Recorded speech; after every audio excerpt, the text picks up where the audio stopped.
Bugun aholi salomatligini mustahkamlash va ularni turli ovoragarchiliklardan saqlash maqsadida respublika ixtisoslashtirilgan markazlardan kelgan mutaxassislar ishtirokida og'ir turdagi jarrohlik amaliyotlari hududlarning o'zida tashkil etilmoqda.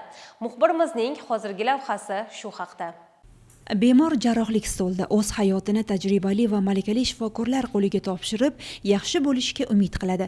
Avvallari malakali mutaxassisni topishni o'zi mushkul bo'lsa, markazga borish majburiyati yanada qiyinchilik tug'dirar edi. Hozirda esa hammasi oson. Respublika ixtisoslashtirilgan onkologiya va radiologiya ilmiy-amaliy tibbiyot markazining bir guruh shifokorlari ham bugun Andijonda.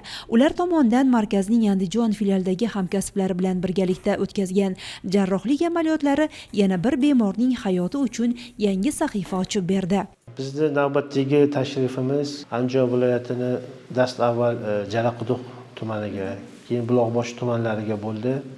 Bu tumanlarda tibbiyot xodimlarining malakasini oshirish va onkologik kasalliklarni erta aniqlash bo'yicha ma'ruzalar qildik, suhbatlar o'tkazdik. Shifokorlar bilan mahorat darslari tashkil qilindi. Mana bugun o'tkazgan jarrohlik amaliyotimiz yo'g'on ichak saratoni kasalligi bilan og'rigan bemorimizga yuqori texnologik jarrohlik amaliyoti, shu ichakni ma'lum bir qismi o'sma bilan birgalikda olib tashlash jarrohlik amaliyoti o'tkazildi. Jarrohlik amaliyoti muvaffaqiyatli o'tdi. Kelgusi davolarini, tavsiyalarini berdik. Jarayon oddiy emas, ham nozik, ham murakkab. Hayot va mamot o'rtasidagi nozik nuqtalar. Butun diqqat va e'tibor amaliyotni muvaffaqiyatli o'tishiga qaratilgan. Yo'g'on ichak sohasidagi xavfli o'smani olib tashlash va yana bir bemorga sog'lom hayotni taqdim etish. Asosiy mas'uliyat esa mutaxassislar zehni, mahorat va tajribasida. Navbatdagi operatsiya hamkorlikda o'tkazildi. Amaliyot muvaffaqiyatli o'tdi. Ular bilan birgalikda Andijon viloyatini Buloqboshi hamda Jalaquduq tumanlarida mahorat darslari o'tkazildi. Bundan maqsad vrachlarga, patronaj hamshiralariga onkologik kasalliklarning oldini olish, erta aniqlash maqsadi ko'zda tutilgan.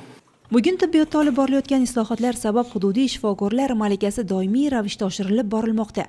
Respublika ixtisoslashtirilgan markazlari bilan muntazam hamkorlik yo'lga qo'yilgan. Bu kabi operatsiyalar rejali ravishda har oyda hamkorlikda o'tkazilib, bemorlar va ularning yaqinlari sarson bo'lmasligi uchun yashash manzillarida o'tkazilib kelinadi. Mahorat darslari tashkil etiladi. Maqsad esa bitta: insonlar sog'lom bo'lsin, ortiqcha ovora bo'lmasin, iqtisodiy qiyinchilik ko'rmasin, tibbiyotdan rozi bo'lsin.